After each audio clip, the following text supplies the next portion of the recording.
And away we go.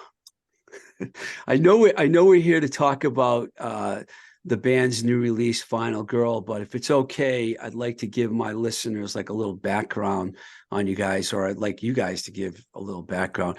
Can we talk about like where you guys are from and some of your early music influences, and then we'll get into when you started to play. Sure. Nalaja. You go. Did I say it right? Nalaja. It's Mhm. good. I'm practicing. Yeah, so I guess I don't know. It's tricky because I mean, I suppose on some level, it's like I am one of these people who kind of listens to everything. Like I like a lot of different genres, but I will say in my preteen years and as a teenager, growing up in Southern California in the 90s, I'm originally from San Diego, so it's like punk, like skate punk, like a lot of music, like Bad Religion, Descendants, No Effects, like all of that was just sort of all over the radio, like pretty much constantly. Like that was just, very much part of the culture at that time. So that was definitely, I'd say like a big influence. Like that's, a lot of the music I listen to. And I mean, it's like I branched out and listened to a lot of different things as well. We did talk about that before because I used to live in LA. I was just actually in LA for a week. I didn't make it down to SD, but I was in LA for a whole week. But when you grew up there, was it right in the city of San Diego? Yeah. So I grew up in I mean, I moved around a lot, but like mostly in Point Loma. So yeah, like in the city. Yeah. And did you start playing at an early age? Uh, well, so I would say like I've been singing since I was a little kid. I, remember doing things like choir, like that was probably that's the thing that I have been doing the longest and most constantly. And then I started playing acoustic guitar when I was 16.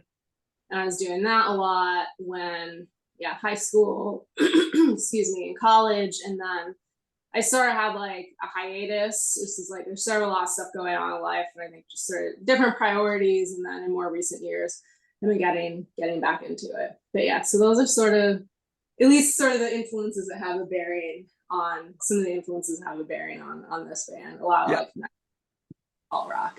Yeah, And I yeah. like a lot. I like, I'm a big Descendants fan and a lot of those Southern California bands. It's great, great. I mean, I was lucky I moved out there in '84 and I was able to experience, I was there before. Well, the Descendants were just starting to play at that time. That's awesome.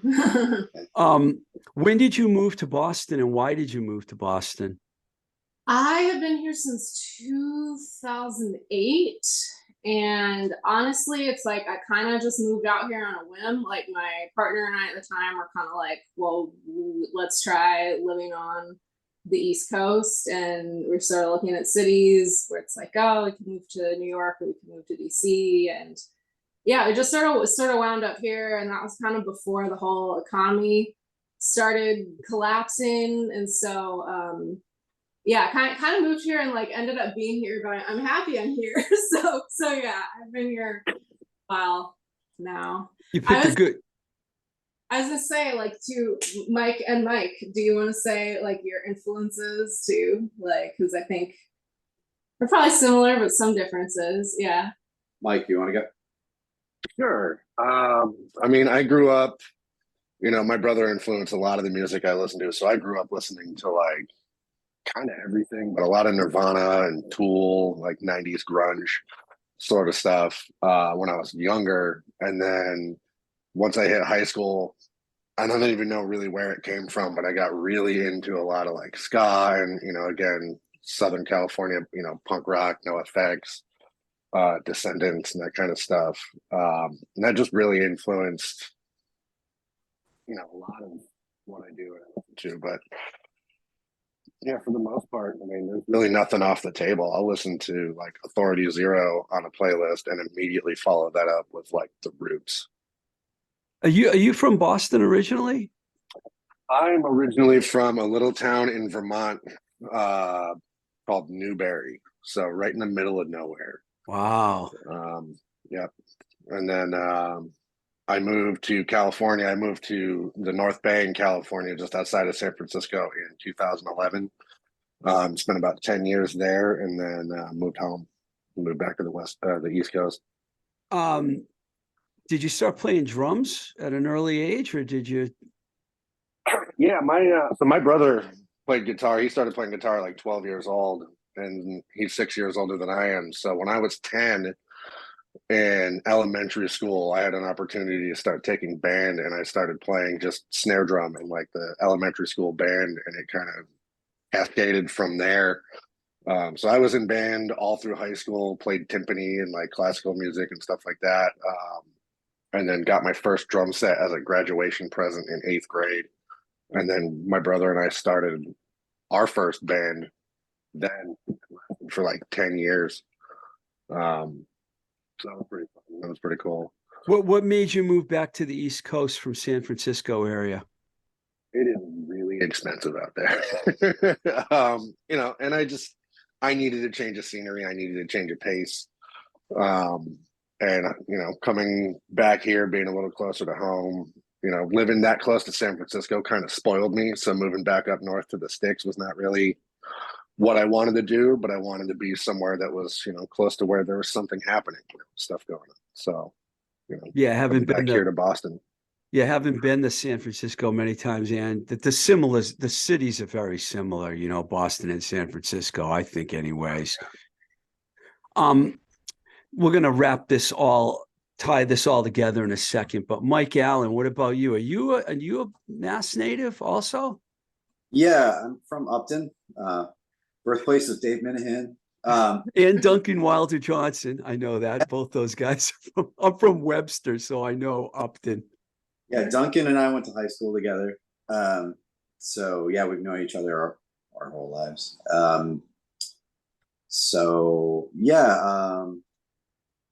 Started playing, early teens, and then in bands, and I was in a band in high school and early college that used to play the Worcester Artist Group a lot. That was like our little micro scene. And it was a cool place because it would draw in bands from Boston and national acts like Fugazi and stuff. So it was a great place to, it had all ages shows. It was like a good place to have, to experiment. Wormtown. Yeah. It's a great place to like mess around and figure things out. And did you play in any Worcester bands? Yeah, I was in a band called Friends of Ed, and we played with the Boston ones a lot. Sometimes we played with like Shellac and Green Day and some other bands. Wow. There, just like once, but like still, most people can't say that. Shudder to think. Was this like at Ralph's or something like that? No, it was at the Worcester Arts Group. Oh, all at the Worcester Arts Group. Yeah, nice. Pretty much. And so we did that. We had like a 6-year run or so, and then I was doing other music things with other people, but not like a band, not like band situations. And then in the early 2000s, I was in Super Collider, and played bass in that, and that was on Wonder Drug, Ken Smart. And so we had that was another 6-year kind of run. We got to have a lot of fun, and I played in it's just very, very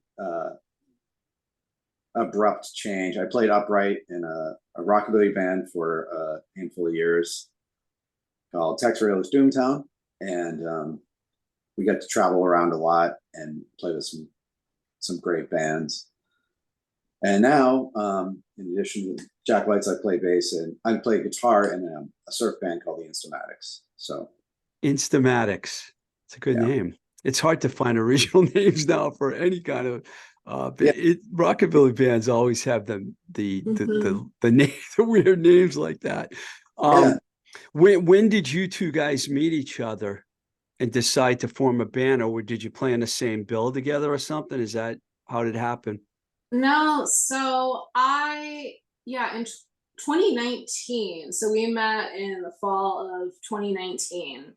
I had some songs I had been writing, and I was just kind of like, I want to do so. And actually, I should say like a little bit more about my own musical background. So this is actually like my first quote unquote like real band. Because previously when I've been like playing, it was usually just me and an acoustic guitar, like open mic kind of things, like mostly doing covers. I've probably been writing music since I was a teenager, but I never did anything with it. And so I finally was at the point where I'm like, I actually want like the music that I'm writing now, these are punk songs. Like I want to form a punk band, but you know what I mean? Like this isn't something I really feel like just doing on my own. And so I had a handful of songs I'd written, and I put an ad on Craigslist, just like listing influences. And so then that's how Mike and I originally met. Yeah. So it's like I was doing some auditions for, looking for bass and drums. And yeah, like Mike came along, and we were like, I think in terms of our influences, like for this band, like a lot of overlap. And yeah, we've sort of been going since then. And it's a funny time, when we go look back at history and you tell people that you met at the end of 2019, they're gonna be like, before the world almost came to an end, because it's your whole. I was looking at your releases, early releases, and you guys like, oh man, talk about the worst possible time to try and put out stuff. We had like our first gig on the books, and because like everything shut down, and that was it. Yeah, like our first drummer joined in like January 2020. We were doing arrangements of songs. We had like studio time booked for that spring. We had our first gigs booked for that spring. So you can kind of imagine we had to recalibrate everything. You started out August 2020. You put the Bad Memory demo out, and you worked with a guy I really like. You worked with all guys I know and like. And the first one was Richard Marr at Galaxy Park. Did you just hear that was the punk rock place to start? Is that why you ended up going to Galaxy Park? Yeah, pretty much.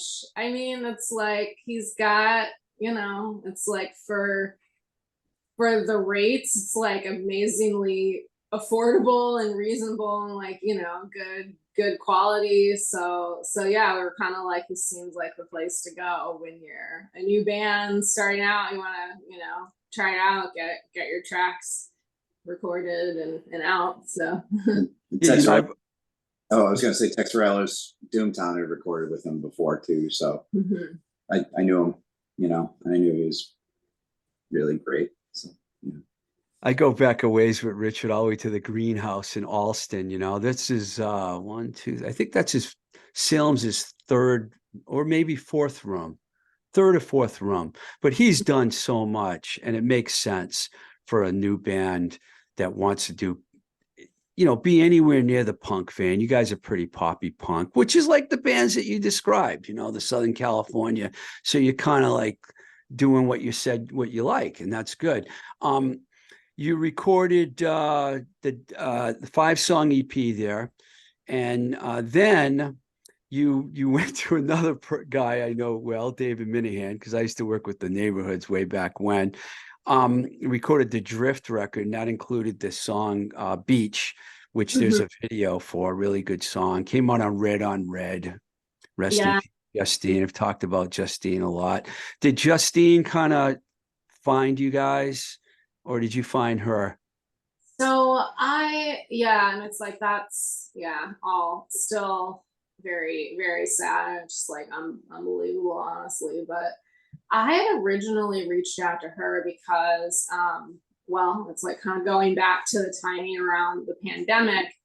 She had been doing these Whistle Stop Rock shows, and I had been to one of those, and that was actually the first time that I had seen The Unclean, and then like some of the other bands that were playing. And I really appreciated that she was trying to create this space for bands with women in them, you know, who've, you know, historically and still are, you know, somewhat underrepresented in rock music. And so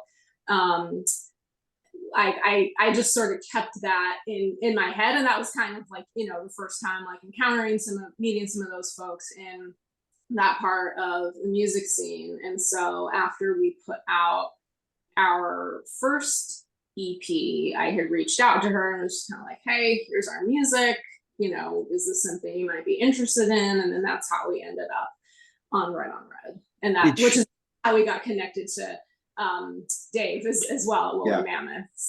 So she introduced you guys to Minahan, and then you decided to work with Dave.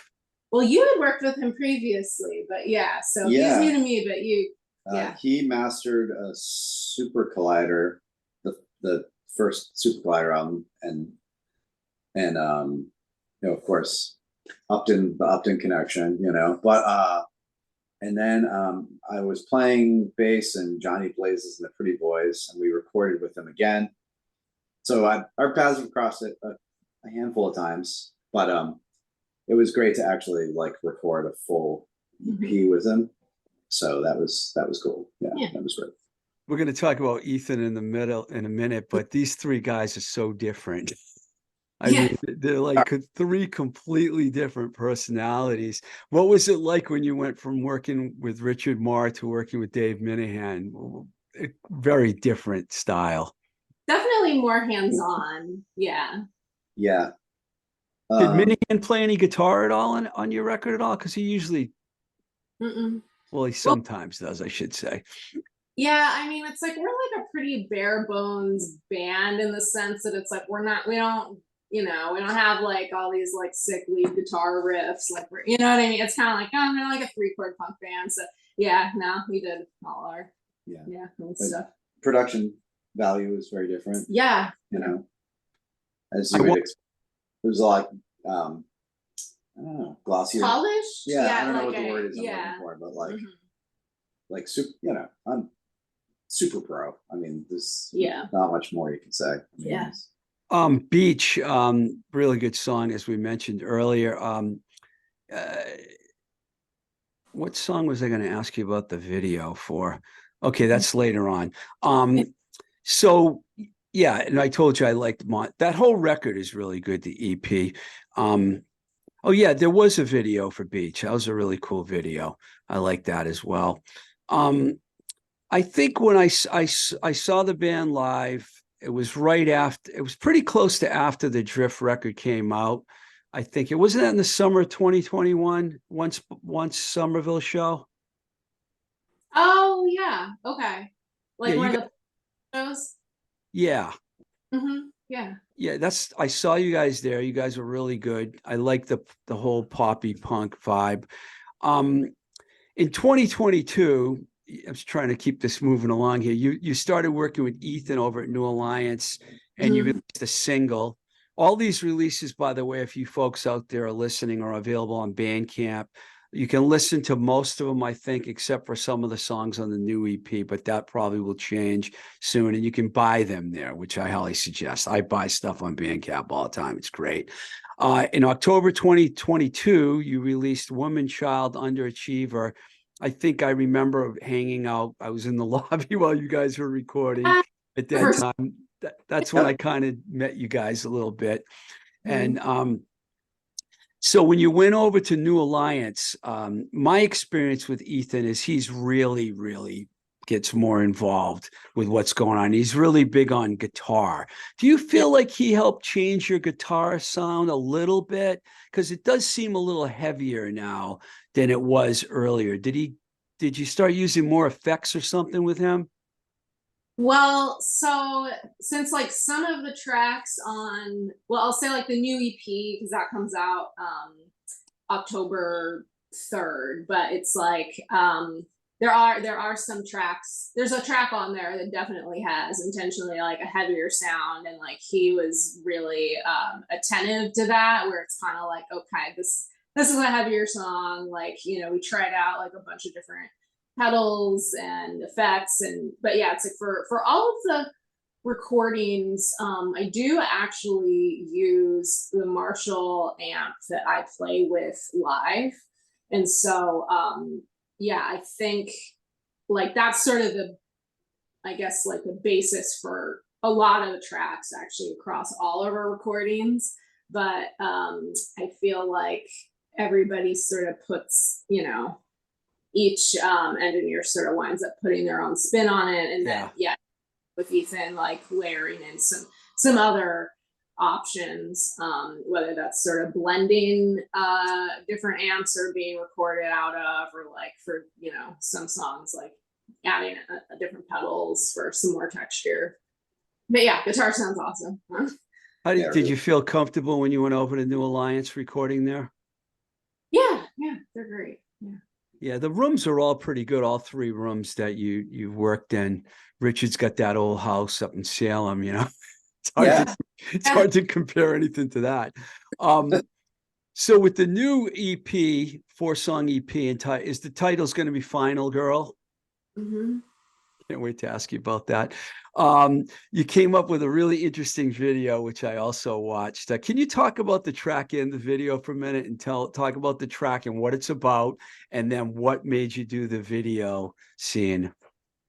Yeah, sure. So for that song, it's really kind of like I use this, I guess, like sometimes the way that I tend to write lyrics, at least, they tend to be sort of like influenced by sometimes things that are going on, you know, in my own real life or personal life, but it's like sort of told through a story of maybe like a character, or, you know, it's like details have been changed to protect the innocent. I don't know, you know what I mean? So I think it's just kind of about going through like it's really kind of about going through a difficult phase in my life and kind of feeling like, you know, it feels like sort of all the odds are stacked against you. Like you're just going through a lot, and like realizing that you have to be that person who can kind of save yourself in the end and kind of like push through everything in life that's coming at you. And so that's kind of like what the song is about, but it's using you know, this reference of the trope of the final girl in horror movies who ends up being, you know, the woman who survives everything at the end, even though it seems like she's not going to. And so as the basis of the song, and then we were really just like in practice, we're kind of like joking around about like music video ideas, and like the three of us came up with this idea where it's kind of like, okay, what if we should just like lean into that for this video and do something that's really influenced by horror films. Like we're all big horror movie fans, and so like we wanted to do something that could, you know, reference some well-known films, but also be really kind of like fun and goofy, because like, you know, like none of us are people who take ourselves super seriously. Like when we're in practice, like half the time I feel like it's probably spent just like joking around, like, you know, it's a fun time. And so we kind of wanted some of that humor and silliness to also kind of come through in the video. We were kind of joking about like, okay, like what if it's like a haunted or possessed practice space that's like trying to kill us? And then we just started going from there, like, okay, chords come at people and they start strangling people, or, you know, and then we're like, okay, and then I don't know, we just and then so I ended up for actually making the video, I ended up connecting with the woman who directed it, Stephanie Houghton, who I know through Boston RPM, which is formerly Boston Girls Rock or Girls Rock, which is how we initially met like a few years ago.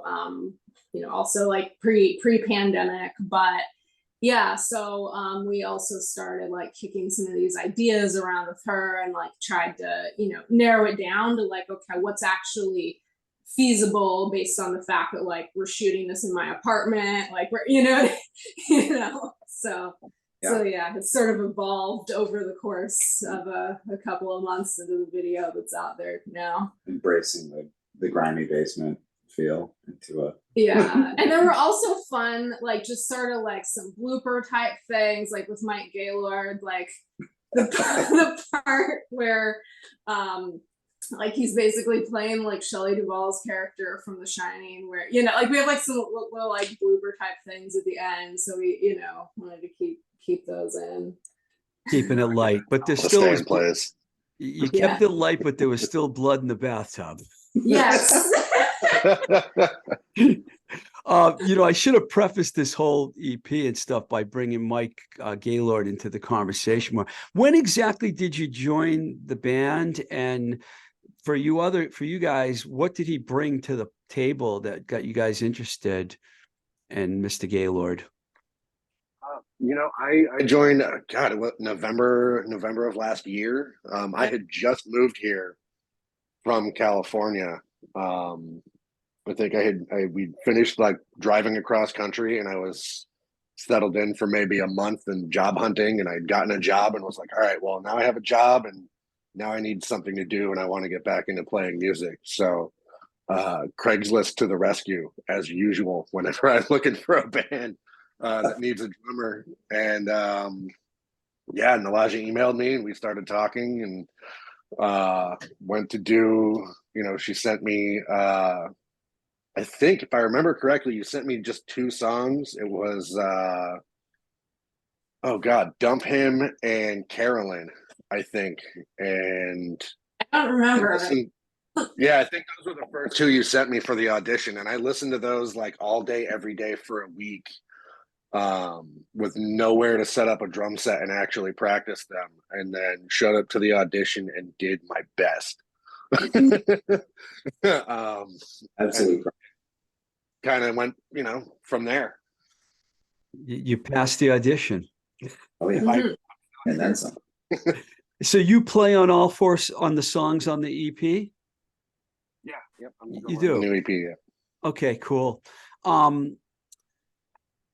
It's coming out soon. I mean, we are in September. You guys having you had some, I saw that you have a bunch of dates planned. Is there one main date to celebrate the release? Are you doing a release show?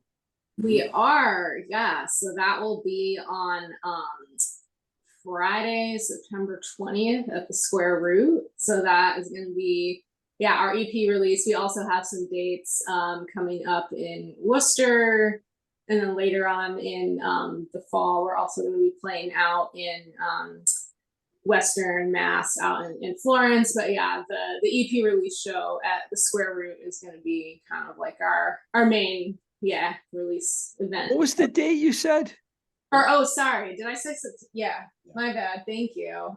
It's early. I need more coffee. October 20th. Oh, good, because I was going to say your show is in 2 days. Wait a second. Oh, no. So I'm like, yes, I am. Well, by the time this show comes out, it'll be past September 20th. So people are like, well, you're a little confused about the days there, Steve. So October 20th, and then you have a bunch of other dates. Aren't you doing a date in Worcester as well? So we're gonna be playing with our friends in Sapling, who are a ton of fun. I like them. Yeah, so that's gonna be on Friday, October 13th. So that one I remember because it's a Friday the 13th. Mm-hmm. Spooky. You got to play on Friday the 13th. So are there plans to kind of take this show on the road at all? Or I mean, is that going to be feasible for you?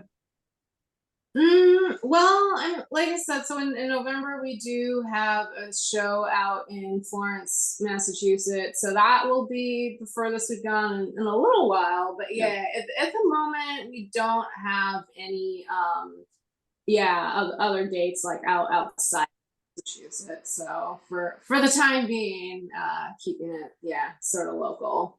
Yeah, we had a road out date and that kind of fell through. So we did try to like play a little further, like just more New England, but we'll see. Mm-hmm. I've lived in 7 states, but I think I've been in Massachusetts long enough to know my way around, and I have no idea where Florence, Massachusetts is at all. Where is that? Sort of like out towards Amherst, like that general part of the state. Which is cool, actually, because Amherst and Northampton, to me, are the coolest parts of Massachusetts. So, along with Somerville and JP. Do you guys all live in the city? Yeah, sort of. I'm like, so Mike and I are both in JP. Mike Allen and I. Yeah. Yeah, I'm up in Woburn. Woburn, that's not too far Yeah. away.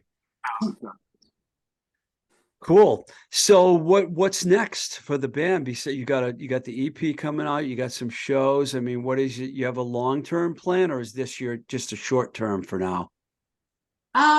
Well, I'm like, and this is on me. I'm like, I dropped the ball on this. We're supposed to have some sort of a band business meeting at some point to sort of figure out like next steps after this release. But I think, just because like a lot of work does go into any sort of release, I think really trying to, kind of capitalize on that for a little while, so, yeah, I think we have our shows lined up through the fall and into December, and then after that, I'm not entirely sure.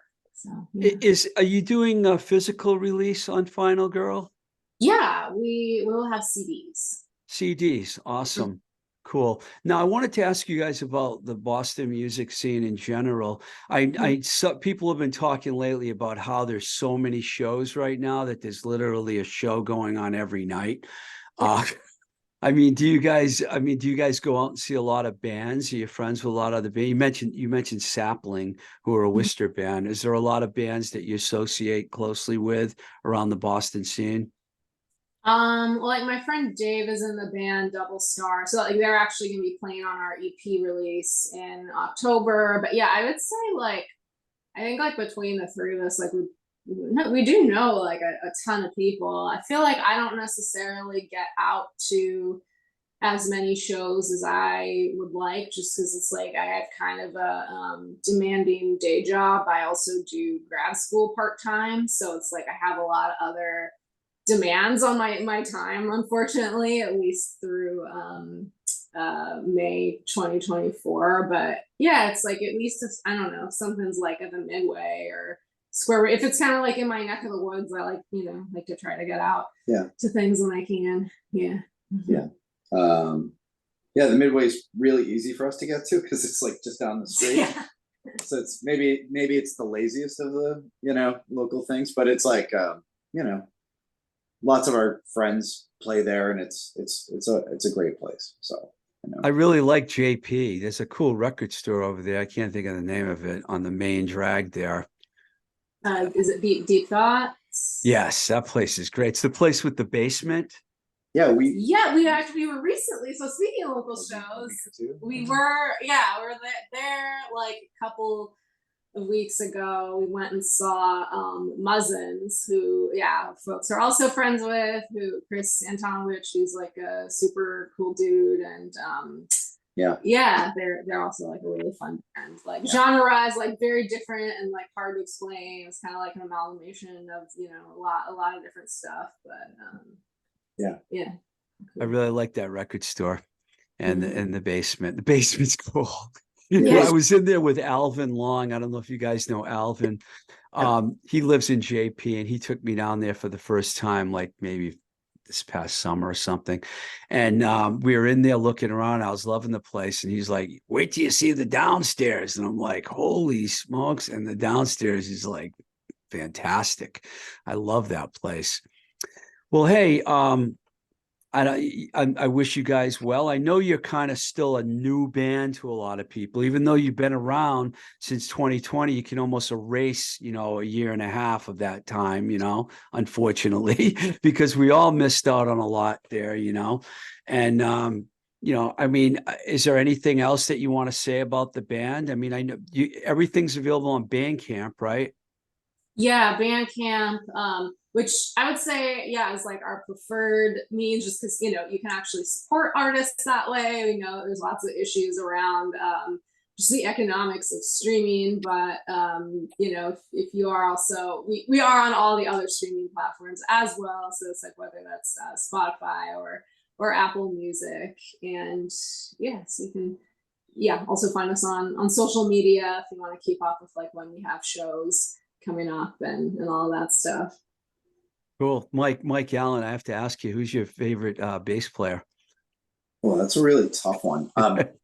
Though it is strangely, it's kind of topical because you had Mr. Norton on very recently, Yeah. and Husker Du is probably one of my favorite bands of all time.